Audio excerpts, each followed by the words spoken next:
Akala ko ang mga cats may 9 lives. Yung meow-meow sa Congress, 3 lang. So, galing yun kay Ronald Llamas. So, I'd like to know, ano ba ang mga violations ni Congressman Barzaga?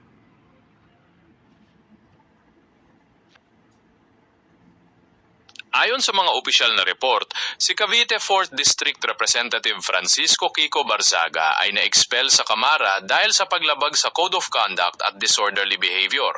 Ilan sa mga binanggit na dahilan ay ang paulit-ulit na pagkaantala sa mga sesyon, kawalang-galang sa mga kapwa mambabatas at liderato, at pagpapakalat ng mga hindi beripikadong impormasyon sa social media.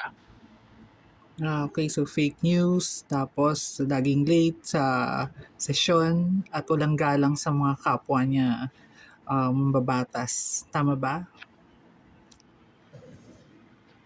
Opo, tama ang iyong mga nabanggit. Ang mga reklamong iniharap laban kay Congressman Berzaga ay nakatutok sa kanyang pagkilos sa loob ng Kamara at sa kanyang mga social media posts na itinuturing na nakasira sa integridad ng institusyon.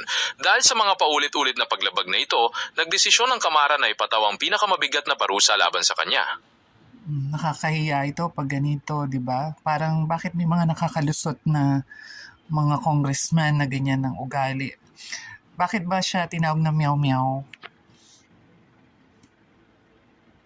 Tungkol sa iyong tanong, ang pagpili ng mga lider ay nakasalalay sa mga botante at ang isyu ng katangian o ugali ng mga opisyal ay talagang pinag-uusapan sa publiko.